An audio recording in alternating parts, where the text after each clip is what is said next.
오늘 이사야 7장 14절 말씀, 오늘 아침에 말씀을 드렸던 마태복음 1장 23절에 가라사대 처녀가 잉태의 아들을 낳으니 그 이름을 임마누엘이라 하리라. 그 이름을 번역한 적 하나님 우리와 함께 하시다 하는 이 말씀이 오늘 이사야 7장 14절에 그러므로 우리 주께서 친히 징조를 너희 주실 것이다. 그래서 구약에서는 하나님이 친히 징조로 너희에게 주실 것이다. 그리고 보라 처녀가 잉태하여 아들을 낳으니 그 이름을 임마누엘이라 하라. 그 다음에 신약에서는 마태복음 1장 23절에서는 그 이름을 번역한 적 하나님이 우리와 함께 계시다라고 이렇게 말씀을 해주고 있는 모습을 보십니다. 첫째, 주께서 친히 징조로 주신 것입니다. 이 주께서, 이 주는 아도나이, 즉 나의 주, 로드 하나님, 즉 하나님의 이름이 여호와인데 여호와를 명령되어 읽지 못해서 하나님의 신성사문자 여호와 이름을 들을 수 없으니까 혹시 망령되어 읽을까 해서 아도나이로 이름 나의 주로 이렇게 이름을 변경해서 주님이라고 얘기한 것입니다. 그래서 그분 아도나이, 즉 우리 여호와의 하나님, 그분이 친히, 즉 그분이 자신이 친히 하나님이 직접 징조를 주셨다는 것입니다. 즉 자기 자신이 뭐가 되었다? 징조가 되었다는 것입니다. 그럼 그 징조가 뭡니까? 징조는 표시입니다. 표징입니다. 징조, 표적입니다. 그래서 주께서 친히 징조로 주셨다. 이 주신 것이라는 이 말은 우리가 잘 알고 있는 나탄, 하나님이 우리에게 주시려고 만들었고 만드는 것을 그 장소에 가져다 놓아두었어. 그래서 우리가 그 장소에 가면은 우리가 가질 수 있는, 취할 수 있는 은혜. 그래서 하나님이 뭐랍니까?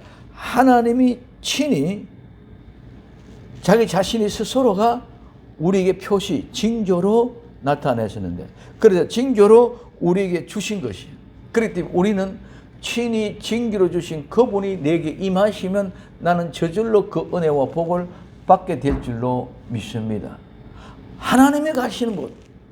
그래서 하나님 앞에 하나님의 친히 징조로 주신 것이기 때문에 나타나기 때문에 나는 그분 앞에 가면 그분이 내게 찾아오셨어. 하나님이 우리와 함께 하신다는 것입니다. 그러므로 그래서 하나님이 친히 징조로 우리에게 표시를 주는데 그 표시가 뭐냐? 그 징조가 뭐냐?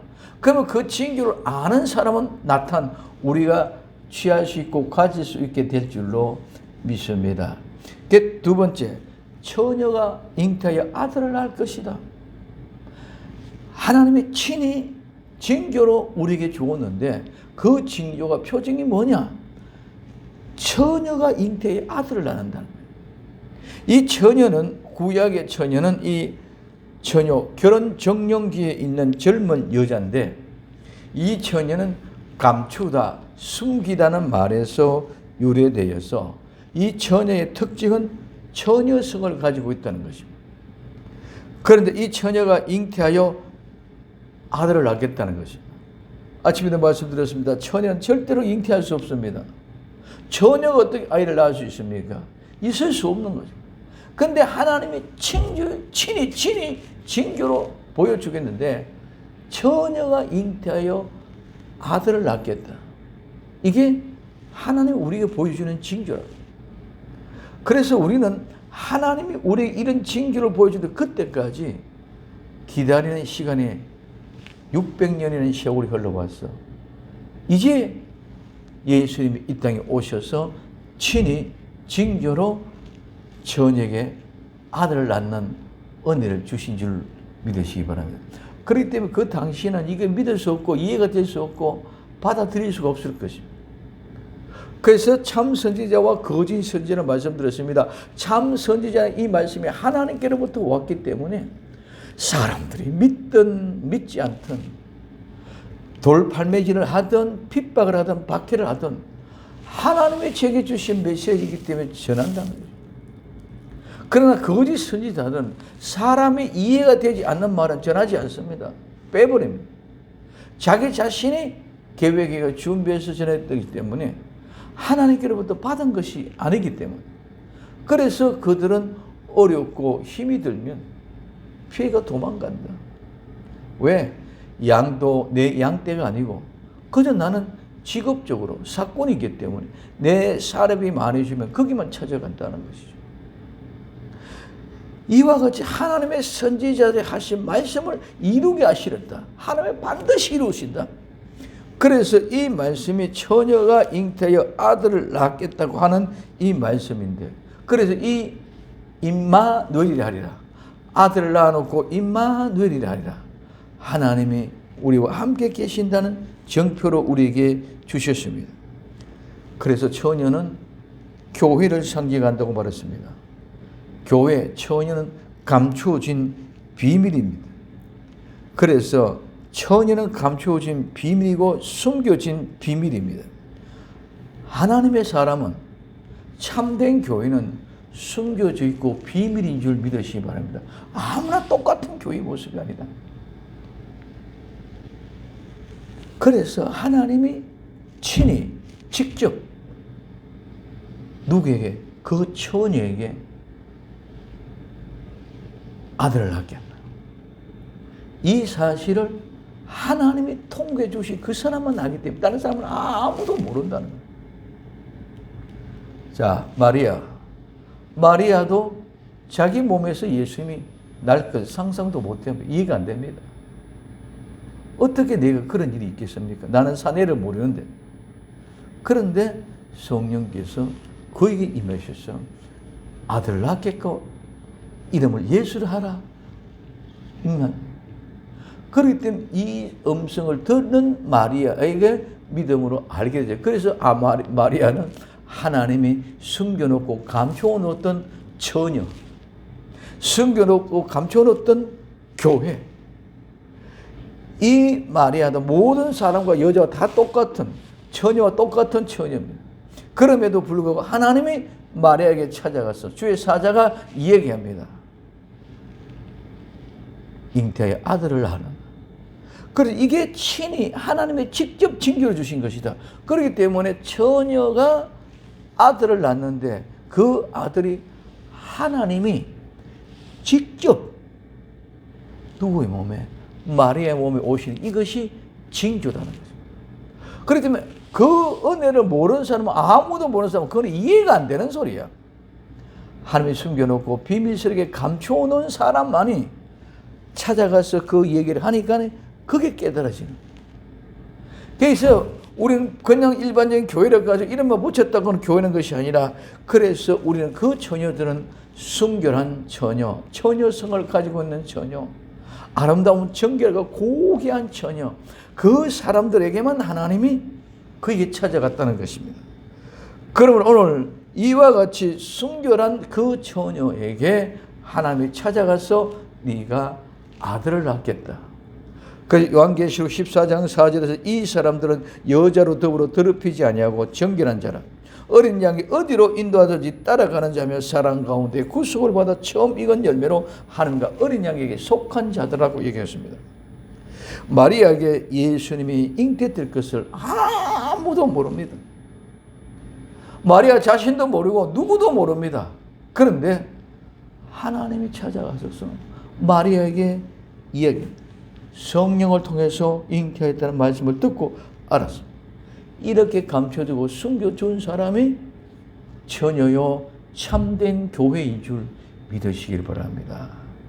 우리가 절대로 믿을 수 없기 때문에 하나님이 직접 우리에게 찾아오셔서 이 사실을 이야기할 때 마리아가 알았던 것처럼 오늘 나와 여러분들에게도 성령님이 찾아오셔서 성령이 우리에게 예수 그리스도가 잉태하셨다는 사실을 깨닫게 알게 해 주실 때에 우리는 그 사실이 믿어지게 될 줄로 믿습니다. 그리고 그 처녀가 잉태의 아들을 낳게 된다. 그 이름을 뭐라 해라? 임마누엘이라. 자, 하나님이 우리와 함께 계신다고 하라. 그래서 임마누엘이라 하라. 이 말은, 하라는 그 말이 아침에도 말씀드렸습니다. 부르다, 이름을 짓다, 초대하라. 자, 그래서 임마누엘이라 이름을 정해라, 지어라. 그리고 그 사람을 임마누엘이라고 불러라. 그리고 그분을 너희들이 초대해라. 하나님이 우리와 함께 계시는 그분을 이름을 지었고 그분을 부르고 그분을 내 마음속에 모셔라. 그래서 여호와가 친히 징계로 주신 것이 바로 처녀가 잉태하여 아들을 낳을 것이다. 그래서 친히 마리아의 몸에 오셔서, 즉 우리 성도들의 심령의 마음속에 찾아오셔서 징조로 보여주신 것입니다. 그런데 이런 비밀을 누구도 생각하지 않습니다. 그냥 예수 믿으면 그냥 온다, 교회 다니면 된다는 개념이 아니라 이런 종교적인 종교인의 생활에서는 결코 안 된다는 거예요. 그래서 하나님이 우리에게 찾아오셔서 내 안에 아들을 낳게 임마누엘이라. 그래서 처녀가 잉태하여, 처녀가 어떻게 잉태를 할 수 있습니까? 어떻게 아들을 낳을 수 있습니까? 그런데 우리는 자꾸 출생했다 그럽니다. 낳았다고 해요. 마리아가 처녀를 낳았다고 얘기합니다. 그래서 자꾸 아기 예수님께만 집중을 하고 있습니다. 아닙니다. 성경을 자세히 보면 처녀가 아들을 낳을 수가 없습니다. 그렇기 때문에 예수님은 처녀의 몸으로 태어난 것이 아니라 처녀의 몸을 빌려 입고 오신 것인 줄 믿으시기 바랍니다. 그래서 지금 완전히 거꾸로 만들어놨어요. 예수님이 낳는 것, 성탄, 예수님이 이 땅에 오신 예수님의 생일로 지금 거꾸로 말하고 있다는 거지. 예수님은 너희에게 내가 너희 속에 들어간다. 친히 직접 하나님이 너희 속으로 들어간다. 이게 친히 징조로 보여준 거죠. 그것이 예수님이 친히 우리 속으로 들어오서 그래서 임신되고 잉태가 되어졌는데 그가 낳는다. 그래서 처녀는 교회입니다. 교회의 몸을 빌려 입고 오신 것입니다. 교회는 어떤 것입니까? 세상으로부터 불러내신 곳입니다. 하나님이 세상으로부터 나와 이름도 불러내었어. 그래서 하나님으로부터 불러낸 사람들이 교회요, 처녀예요. 그래서 그 사람의 몸을 빌려 입고 오십니다. 왜 몸을 빌려 입고 오십니까? 하나님이 사람과 함께 하신 거예요. 이제까지는 하나님과 사람과 사이가 떨어졌습니다. 자, 아침에도 말씀드렸습니다. 에덴의 동산에 아담과 이브가 하나님과 함께 하셨습니다. 하나님과 함께 하셨습니다. 같이 계셨지만은 이브가 뱀의 미혹을 받아서 하나님 말씀에 불순종했습니다. 함께 해도 불순종하더라고요. 그리고 이스라엘 백성들이 구름 기둥과 불 기둥 인도고 데려가고 가나안이라는 것을 거룩한 그 땅을 주었음에도 불구하고 또 그 민족들의 특성이 이방 신들을 섬기고 하나님을 배반하더라는 거예요. 예수님이 또 함께 오셨습니다. 그래서 이스라엘 백성들과 함께, 그들과 함께 오병이어의 기적의 역사가 일어났고 수많은 병자도 고쳤습니다. 죽은 자도 살려냈습니다. 중풍병자를 고쳤습니다. 소경자가 눈을 열겠습니다. 남에서부터 안전병도 일으켰습니다. 이런 어마어마한 일들을 행해서 같이 함께 하셨습니다.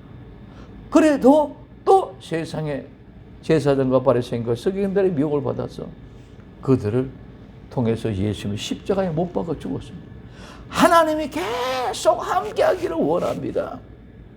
함께하기를 아무리 함께하게 해도 그들은 결국은 전부 다 죄의 백성으로 하나님을 배반하고 하나님을 떠나고 하나님의 십자가에 못 박아 죽기까지 하는 이런 엄청난 죄 가운데 가는 그런 모습을 보십니다.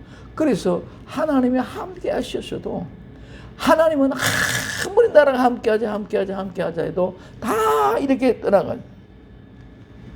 그래서 하나님은 이제 사람의 몸을 빌려 입고 와셔서 우리와 같이 하나 되기를 원하는 것이 진정한 임마누엘인 줄 믿으시기 바랍니다.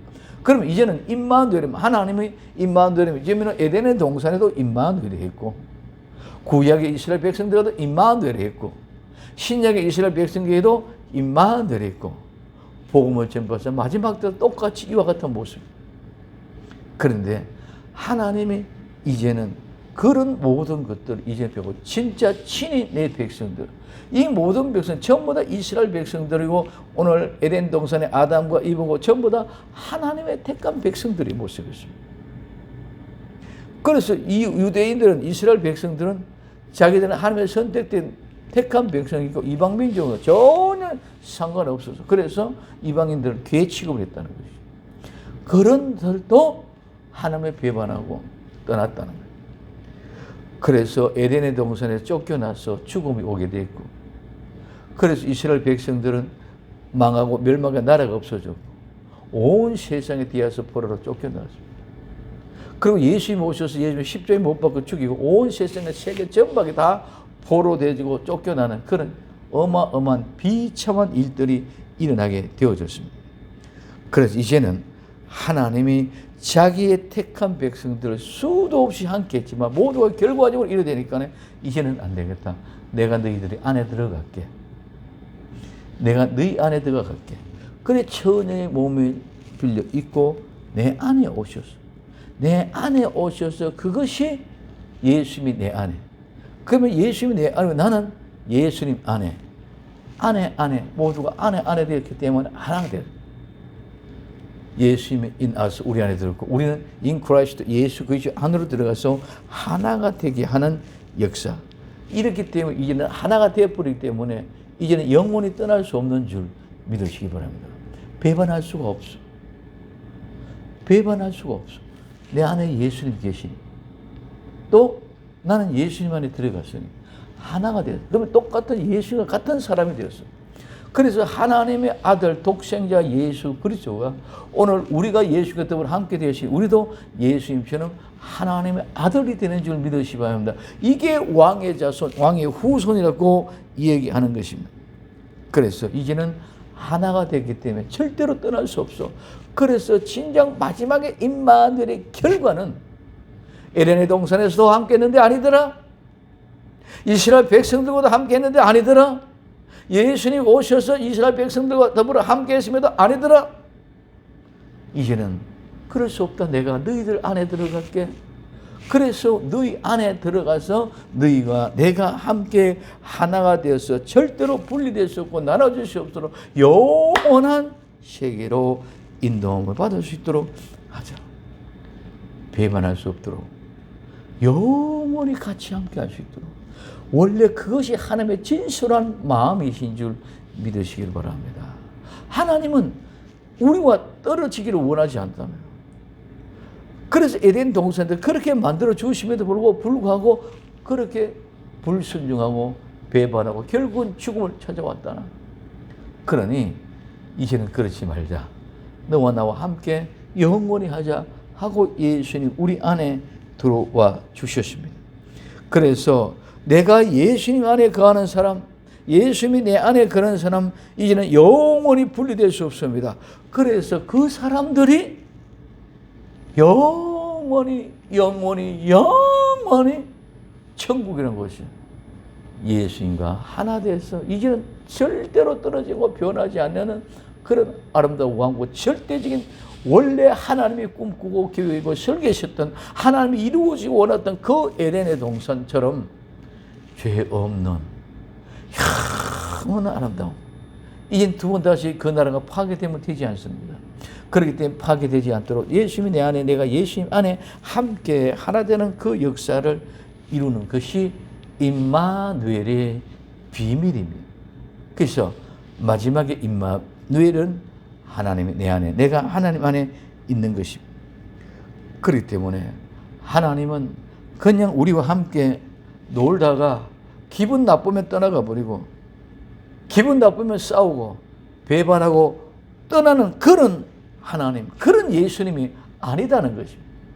그렇기 때문에 우리는 항상 그렇게 합니다. 그래서 내게 기분 좋으면 다투고 싸우던 것이 아니고 화합과 하나가 되고, 내가 기분 나쁘고 안 좋으면 그냥 떠나버려. 배반하고 배신해버립니다. 그 역사를 지금까지 경험하셨는데 이제는 하나님의 임마누엘에 서서 직접 우리 안에, 내 안에 들어오심으로 나와 함께 하나가 되어졌습니다. 그래서 우리는 늘 예수님이 우리 안에 들어올 수 있도록 우리는 늘 준비하고 깨어 있어야 될 줄로 믿습니다. 그냥 말로만 아닙니다. 그래서 오늘 마태복음 3장 1절에서 3절까지 그때의 세례 요한이 이르러 유대 광야에서 전파에 가로되 회개하라 천국이 가까웠느니 하였으니 저는 선지자 이사야로 말씀하신 자라 일러서되 광야에서 외치는 자의 소리가 있어 가로되 너희 주의 길을 예비하라 그 첩경을 평탄케 하라. 오늘 예수님이 이 땅에 오셔서 처녀가 에게 잉태되어 아들을 낳기 때문에 그 아들을 임마누엘이라 하라는 그 이사야가 외칩니다. 회개하라 천국이 가까이 왔느니라. 저는 선지자 이사야로 하신 말씀이 일러서되 광야에서 외치는 자의 소리가 있어 가로되 너희는 주의 길을 예비하라 그 첩경을 평탄케 하라. 이 말은 예수님이 우리 속에 들어올 수 있도록 길을 예비하고 준비해라. 주의 길을 예비하면 예수님이 들어올 수 있는 길을 예비하라, 준비하라. 어떻게? 첩경을 평탄케 하라. 들어오시는데 방해가 되는 방해물을 모든 것도 다 제거하고. 이러면 예수님이 우리 집으로 들어오실 때, 집에 들어올 때 청소를 깨끗하고 이런 돌뿌리나 걸린 쪽 있는 이런 모든 걸 다 제거하고 길을 평탄케 해준 것처럼 우리 심령에 예수님이 들어오는데 불편함이 없도록 모든 죄와 허물을 다 용서하고 회개하라. 이만. 그래서 회개하라 천국이 가까웠다. 그 회개가 예수님이 우리 심령 속에 들어오는 길을 예비하는 것이고 예수님이 우리 속에 들어오는데 부족함이 없도록 모든 길을 첩경을 평탄케 하는 것인 줄 믿으시기 바랍니다. 그래서 회개하라 주의 길을 예비하라 그 길을 첩경을 평탄케 하라고 외치는. 그래서 예수님이 우리 심령에 들어오는데 불편한 것이 없도록 모든 길을 예비하고 첩경을 평탄케 하라고 이야기하십니다. 이것이 주의 종, 즉 성도들이 외쳐야 될 복음입니다. 복음 전도자의 자세들이 이와 같은 메시지 내용을 가지고 전파돼 또 어떤 자세로 살아가야 됩니다. 오늘 마태복음 3장 4절부터 6절까지 이 요한은 때 털 옷을 입고 허리는 가죽띠를 띠고 음식은 메추기와 석청곁들어. 이때에 예루살렘과 온 유대와 요단강 사방에서 다 그에게 나와 자기들의 죄를 자복하고 요단강에서 그에게 세례를 받더니 자, 이 요한은 약대 털 옷을 입고 허리에 가죽 띠고 살았습니다. 그가 먹는 양식은 메뚜기와 석청이었습니다. 그래서 그와 같은 삶으로 말미암아 이제 그 소리를 듣고 예루살렘과 유대와 요단강 사방에서 다 그에게 나와가지고 자기들의 죄를 자복하고 요단강에서 세례를 받더는. 그냥 우리는 마지막 때에 외치는 것이 아니라 우리는 늘 얘기합니다. 다시 복음을 전하는 것은 작은 책을 가져다 먹어. 내 입에는 다지만 배에서는 썩게 되라. 썩게 된 그 모든 걸 다 소화시키고 그런 은혜와 경과가 능력을 통하여 복음을 전할 수 있는 사람입니다. 그리고 그런 사람은 그렇게 사는 삶을 살아왔고 그런 양식을 보고 이제는 확증을 얻었기 때문에 다시 복음 나라와 민족과 백성과 왕들에게 이 복음을 다시 전해야 되는 것처럼 오늘 세례 요한은 이와 같이 메뚜기와 석청을 먹고 약대 틀어서 입고 허리에 가죽띠를 띠고 사는 삶. 그 삶의 실제를 통해서 이야기할 때에 예루살렘과 유대와 요단강 사방에 다 그에게 나와 자복하고 죄를 자복하고 요단강에서 세례를 받더라고 말씀하고 있습니다. 그래서 우리는 먹는 음식이 다릅니다. 그냥 음식이 아니라 가져다 먹어버려요. 입에는 달지만 속에서 소화시키는 아픔. 늘 얘기합니다. 이 가난한 자리 먹는 음식은 전부 나머지 찌꺼기, 부스러기입니다. 그렇기 때문에 엄청난 자존심이 상합니다. 개가 자녀의 상에서 떨어지는 부스러기입니다. 거지 나사로가 주인의 상에서 떨어지는 부스러기를 먹습니다. 구약의 이삭을 주워 먹고 사는 사람, 추수를 다 하고 꺼지고 가는. 먼저 추수하고 다 갖고 난 밟아 버려버리는 그런 이삭을 주워 먹는 겁니다. 그러한 말씀. 그래서 그들이 먼저 주서 밟고 지나가면 물이 흙탕물이 됐습니다. 흙탕물 때는 그 물을 먹습니다. 그래서 이스라엘 백성들이 추수하면서 남겨놓은 거, 무화과 나무 꼭대기 몇 개 남은 건 절대 다 따지 마라. 이스라엘 별이 뵐 때 구덩이에 다 베지 마라. 오늘 우리나라에서 말하는 까치밥과 같은 그것을 전부 나눠라. 우리는 그런 것들을 먹고 그 속에 참된 진리를 발견하고 그 속에서 내가 소화시키는데 자존심이 상합니다. 기분이 굉장히 나쁩니다. 이런 모든 것들을 참고 견디고 이기고 극복해내야 될 줄로 믿습니다. 다른 사람들 뭐처럼 풍족하고 넉넉하고 부유하고 그러면 누가 못 참겠습니까? 누가 안 하겠습니까? 근데 이런 부스러기, 이런 나머지, 이런 이삭 죽기와 같은 그런 모습으로 살아가는 삶의 모습이 정말 비참하다는 것이죠. 근데 없는 사람이 그걸 하나 먹으니까 너무너무 맛있습니다. 그런데 그것을 내가 먹어서 배에 소화를 시키려고 그러니까 엄청난 자존심도 상하고 남이 볼 때는 너무너무 수치스럽고 부끄럽고 이런 모든 것들을 내가 경험이 되어져요. 그래서 메뚜기와 석청 있는 그대로, 그래서 이스라엘 백성들을 향하여 베드로, 요한, 야고보, 사도들이 기탄 없이 말한다는 것입니다. 그러니까 내가 먹은 그 양식의 음료를 솔직하게 그대로 내가 경험한 대로 내가 받은 은혜대로 담대하게 전하는 것이 기탄 없이 전한다는 것입니다. 그렇기 때문에 모든 사람들이 반박을 할 수 없을 정도로 우리는 자신 있게 전하는 그 복음이 다시의 복음. 그렇기 때문에 이것이 바로 예수님을 우리 심령에 모셔드리게 하는 복음이고 길을 예비하는 그치 복음이요. 그 길을 첩경을 평탄케 하는 복음이요. 그래서 회개해라. 회개해서 첩경의 길을 평탄해서 예수님 오시는 길을 열어라 하고 외치는 것이 마지막 때에 추수의 일꾼들이 증거해야 될 능력 있는 말씀인 줄 믿으시기 바랍니다. 그래서 이와 같은 모습으로 죄인들의 심령을 찌르는 찌렁찌렁하는 그 능력 있는 말씀이 회개하라 외치면서 지금까지 너희들의 형식과 오늘 가식으로 세상의 어떤 종교를 믿고 그냥 이벤트를 행사를 하면서 종교 생활하면서 예수 믿는다고 하는 그런 사람들에게 외치는 소리가 바로 이 소리가 되어져야 됩니다. 마태복음 3장 7절부터 9절 10절까지 이렇게 말씀하십니다. 요한이 많은 바리새인과 사두가인들에게 세례비 푸는데 오는 것을 보고 이르되 이 독사의 자식들아, 이 독사의 자식들아, 누가 너희에게 가르쳐 진노한 임박한 진노를 피하라 하더냐.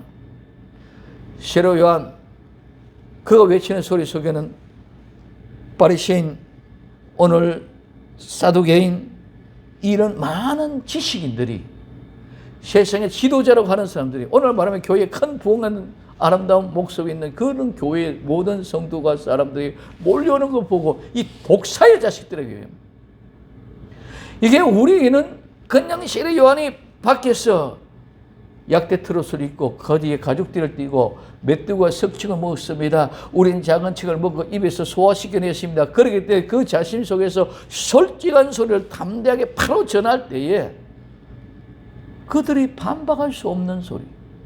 그렇기 때문에 오늘 이 바리새인들 사두개인들이 오는 것을 보고 향하여 말합니다. 이 독사의 자식들아, 누가 너희에게 임박한 진노를 피하라 하더냐. 그러므로 회개에 합당한 열매를 맺어라. 너희들은 종교인이고 그런 종교의 형식과 의식을 지키고 있고 그런 모습을 다 철폐하고 회개에 합당한 열매를 맺고 속으로 아브라함의 너희의 조상이라 생각하지 말라. 내가 너희에게 이르노니 하나님의 능히 이 돌들로도 아브라함의 자손이 되게 하리라. 도끼가 나무 뿌리에 놓였으니 좋은 열매 맺지 아니한 나무가 다 찍어 불에 던지는 것이다. 이 말은 너희들은 도끼가 나무 뿌리에 놓게 되면 찍어서 불 속에 던지냐. 너희는 그렇게 됐어요. 어떻게 하면 회개하여 합당한 열매를 맺지 않으면 너희는 도끼가 나무 뿌리에 뿌렸으니 찍혀서 불 속에 들어간다는 것입니다. 이런 능력의 말씀이 마지막 때에 전해야 되질, 정말 때를 따라 양식을 나눠줘야 될 성도, 종, 그 능력의 말씀이 이 말씀. 그래서 마지막에 세례 요한의 심령으로 복음이 전가되어지는 그 능력이 마지막 때에 추수의 일꾼들이 전파할 메시지인 줄 믿으시기 바랍니다. 그래서 예수님의 나심은 오심입니다. 인간들과 같이 출생하는 그런 출생이 아니라 오심입니다. 그래서 본이 아닌 인카네이션이다. 사람의 모습으로 현현되어서 오신 것입니다. 즉 사람의 모습으로 변화되어서 하나님이 인간의 몸으로 되고 오신 것입니다. 이것이 뭐다? 친히 보여준 징조라고. 그냥 하는 것이 아니라 하나님이 직접 우리에게 징조로 보여주는데 그 징조가 뭐냐? 처녀가 잉태하여 아들을 낳는데 임마누엘이라. 내가 너희 속에 들어가시자. 내가 너희 속에 들어가니까 너희가 임마누엘이 나와 함께함이 됨이라고 이렇게 말씀하고 있는 것을 볼 수 있습니다.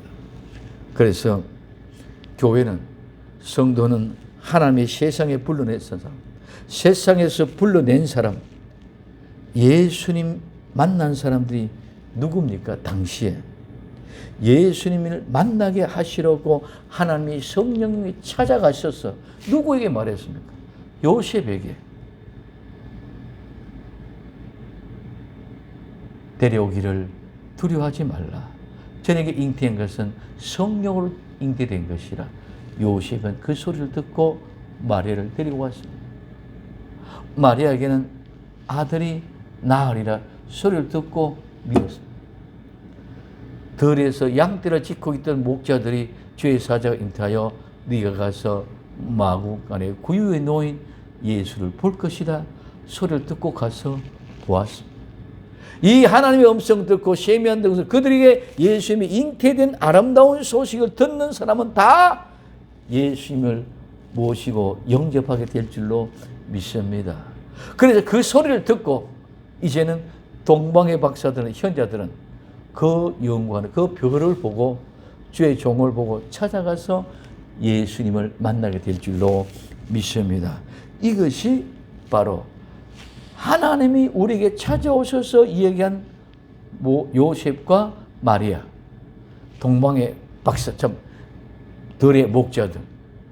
그래서 이제 그 소리를 듣고 찾아간 사람은 동방의 현자들의 모습. 그럼 예수님이 어떤 분입니까? 오늘 히브리서 7장 3절에 보면 아비도 없고 어미도 없고 족보도 없고 시작한 날도 없고 생명도 끝이 없어 하나님 아들과 방불한 항상 제사자고 있느니라. 예수님은 아버지도 없습니다. 어머니도 없습니다. 예수님은 족보도 없습니다. 그렇기 때문에 예수님이 시작한 날도 없고 끝이 없습니다. 그렇기 때문에 시작한 날도 끝도 없고 아버지도 없고 어머니도 없고 영원한 사람. 시작과 끝이 있다면 영원한 사람이 아니죠. 아버지 있고 어머니 계시면 영원한 사람이 아니죠. 아버지부터 어머니 낳았기 때문에. 그래서 예수님은 영원한 분이 아버지도 없고 어머니가 없기 때문에 마리아, 요셉이 어머니고 아버지가 아니라 그들의 몸을 입고 이 땅에 오신 분이라고 말하고 있습니다. 그리고 그분은 또한 어제나 오늘이나 영원토록 동일하십니다. 변하지 않습니다. 똑같은 하나님입니다. 변하면 영원한 신분이 아닙니다. 영원히 변하지 않은 분이 예수님이십니다. 즉 하나님이십니다. 그래서 히브리서 13장 8절에 예수 그리스도는 어제나 오늘나 영원토록 동일하라고 말하고 있습니다. 오늘 우리는 캐롤이나 칸타타, 성탄, 행사, 트리 점등 이런 모든 것 아름답게 뿌린 그런 속에서 예수님이 계십니까? 아닙니다. 종교인의 형식이 세상의 상권과 의료돼서 복음의 본질이 다 왜곡되고 어딘가가 모두가 다 자기 자신의 유혹을 위하여 혈안이 되어 있습니다. 세상은 흥청되지만 정말 예수님이 오신 것은 아무도 모릅니다.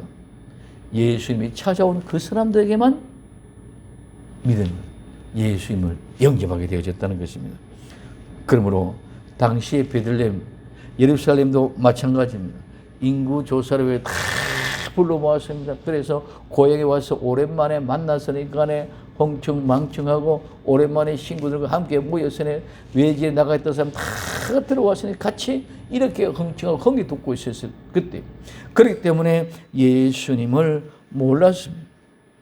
그래서 흥청되다 보니까 사람들이 혼란에 빠질 정도로 바빴고 지금처럼 흥이 나고 신이 나서 흥청입니다. 당시에 있을 곳을 찾고 인구 조사를 하는 뜨뜻한 소리가 세상을 요란하게 한 것입니다. 그러나 그 어느 곳에서도 예수는 계시지 않았습니다. 임마누엘, 어느 곳에서도 하나님이 계시지 않고 모두가 자기 자신들의 말초 신경을 자극하면서 헝헝거리며 기분이 좋아 들떠 있습니다.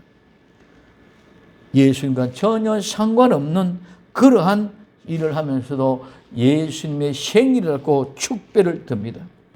종교인이 아니라 형식과 행사와 이벤트에 몰입돼서 흔들리는 신앙이 아니라 영원한 하나님이 내 안에 오신 거룩한 성탄, 내가 새사람 되는 복된 성탄에 정말 하나님이 영원히 함께하는 복된 처녀, 복된 교회, 하나님이 숨겨놓으시고 감춰놓으신 사실이 입증되는 복된 날 될 수 있기를 예수님의 이름으로 부탁을 드립니다. 기도합니다. 사랑하는 주님 고맙습니다. 주님께서 친히 징조로 주신 것, 처녀가 잉타의 아들을 낳을 것에 이름을 임마누엘이라 하시는 확실한 그 친히 보여준 증거가 내 속에 임하게 하옵소서. 다시 오실 예수님의 이름으로 기도되옵나이다. 아멘.